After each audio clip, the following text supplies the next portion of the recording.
This video is sponsored by Call of War. Be sure to check out the link in the description box below. Sign up and receive 13,000 gold and 1 month of premium.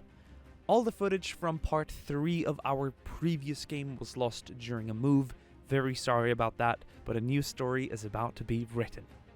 Alright guys, it's time to get the game started, but for those of you who might need a little extra guidance, I thought I'd show you how to join the game. So, you're on callofwar.com, of course, community page, click Games, New Games, and type in the search field 302-2630, enter, and my game is going to appear. Now, all this information is going to be listed down in the description box below. The password is DiplexHeated with a capital D. I've already typed it in. In fact, I've even already picked my nation. I have a game plan for this month's game, and I'm excited to share it with you because I think I have to. I definitely have to if my plan is to succeed, or my vision. Many of you picking neighboring countries, or in fact all the countries in this very continent, needs to know about it. So pay attention if you are one of the few that picks one of my neighboring countries. Please listen. It's for our own sake. We don't want to be conquered by like Syria, like in the first game. Well, I was Sweden. I wasn't part of the US, but I saw all of this turn purple pretty fast. Guys, I'm Northwest. No, I'm British Columbia. This is Northwest USA. My grandfather was born here in Seattle. At an early age, he moved to Vancouver and later on Sweden. So I had to make a choice. I chose this one because it's got some neighboring territories that I can easily conquer because they are indeed non-playable factions. But most of Central USA is a real pot of action. This is all of these are practically playable, which obviously could cause some tension between the players. But what my vision for this game is to unite all of the United States and Canada, in fact, all of North America, under one banner. Maybe not Mexico. Maybe not Mexico. Maybe not Mexico. I'm not sure. If Mexico wants to be in the game, sure. Otherwise, we're going to build a wall. Maybe not. But anyway, there's enough factions here for probably 4 to 5 coalitions. You know, we could have the Northwestern District. That would be me, Alberta, Saskatchewan, Northwest USA, and Montana. That would be the Northwest. We would have the Southwest, which would be California, Arizona, probably Colorado, and Texas. We would have the Central District, which would be Oklahoma, Kansas, North USA, maybe even, I don't know, Winnipeg or Manitoba, perhaps Ontario. That would be the Central District. I think that would make 5.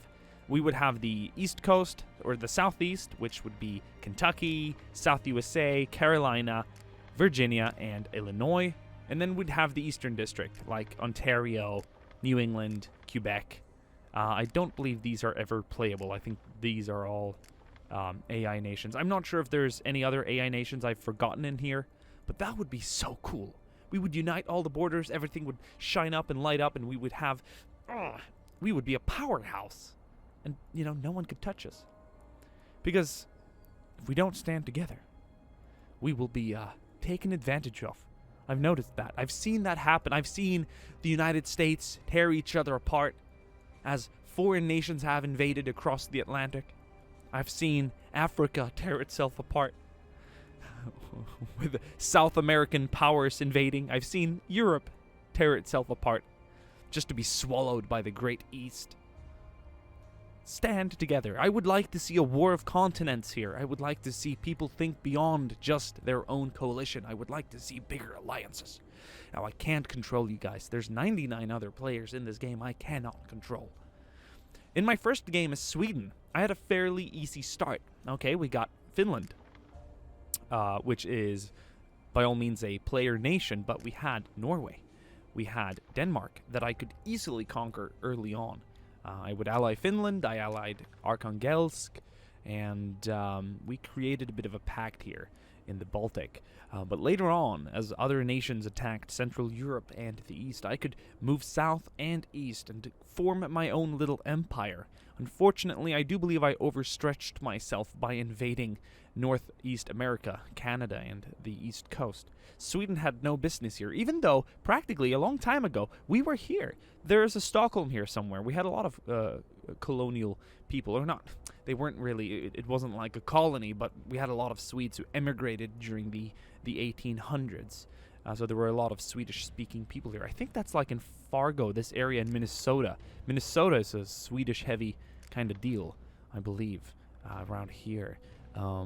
But in general, just the northeast here. But anyway, that just spread my forces too much. So what's good about this is I have no intentions of like invading Japan or creating this empire based around well, we don't have the Baltic here, of course, but I don't have to spread my forces so thin. I can keep them all land-based because this is a massive territory. If I wanted to go for it just insane, easy conquering, I would probably pick a nation here in Europe or Asia because they have so much territory they can cover without having to cross the water. It's a tiny bit more difficult in South America. Africa is somewhere in between that, but you don't want to cross the waters. It takes a long time, and I love that. It's realistic, but staging an invasion force is hard. It's difficult. You need naval support, you need artillery support, you need a good number of units, because if they fail, you're going to have to go back and bring more over, and it's going to take a few extra days. It could take a week, or maybe like 3-4 days to cross. It's a long time, and it's really, really, really cool.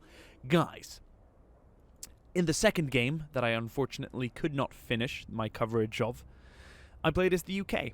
I believe I had the strongest naval force, perhaps surface force. Panama, or the Caribbean rather, they have a similar flag. Well, not really at all, but it was definitely the Caribbean that grew strong. I believe it was their fleet.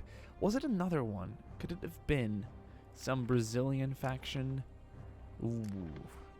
I must say, it was too long ago for me to really remember, but I had a massive naval battle out here, outside Northern Ireland and Western Scotland. My battleships trumped the enemy. Humongous. I had the biggest battleship fleet for sure. I had a true island fortress. I had railroad cannons everywhere. I had infantry all over the place and artillery, and I had a whole naval blockade of submarines around here. And destroyers, but I was spread too thin. I could not, it was too much water to cover. I could not, it's big, you're surrounded by water, you're gonna have to cover a lot. I had to have a lot of ships in the canal here. I had like Spanish ships outside Plymouth. I was like, what the fuck are you doing? So I had to send my battleships there to fucking flex on them. I flexed hard on them and they left, and I told them piss off, and a few other things. But I lost that naval battle, essentially. It would have been the crown achievement to really defeat one of the biggest, players or ship or, fleets, whatever. I mean, I wasn't going to see any large land battles, so that was out of the question.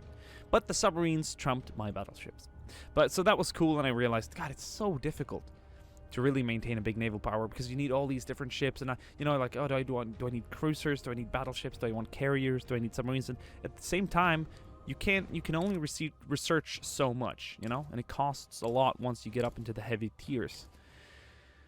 And I had to choose. I went for battleships, cruisers. Perhaps I should have gone for more submarines and destroyers. Of course, I had probably level 5 towards the end here, or level 4 with these guys, but I needed more submarines, and I had only so many ports that I produced naval units from, and all, so it was difficult.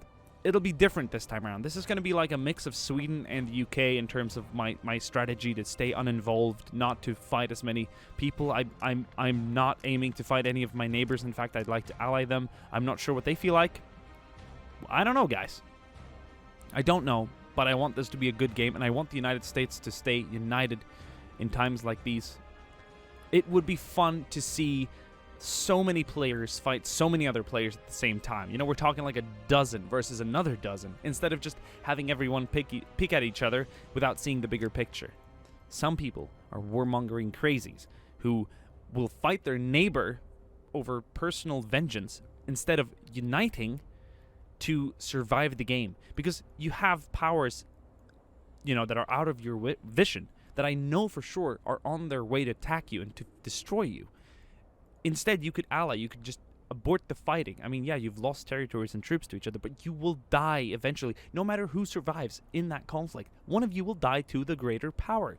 So, but if you unite, you could survive. Guys, that's enough preaching, enough run through of my strategy. I hope you US players will unite with me.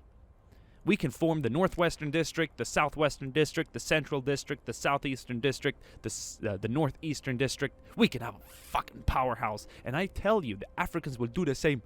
They will do the same. And the South Americans will also do the same. And so will Europe and maybe even Russia, maybe even Asia.